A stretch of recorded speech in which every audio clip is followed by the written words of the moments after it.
నిద్ర చాలని బద్ధకమల్లే ఒళ్ళిరిచింది ఆకాశం. రాత్రి దాచిన రబ్బరు బంతై తిరిగొచ్చింది రవిబింబం. వెలుతురు మోస్తూ దిగి వస్తున్నది గాల్లో గొవ్వల పరివారం. సెల్యూట్ చేసే సైనికులల్లే స్వాగతమంది పచ్చదనం.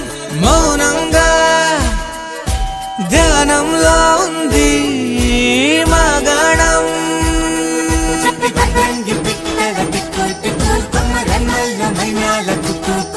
ఇది పల్లెకి తెలిసిన మెలోడీయా.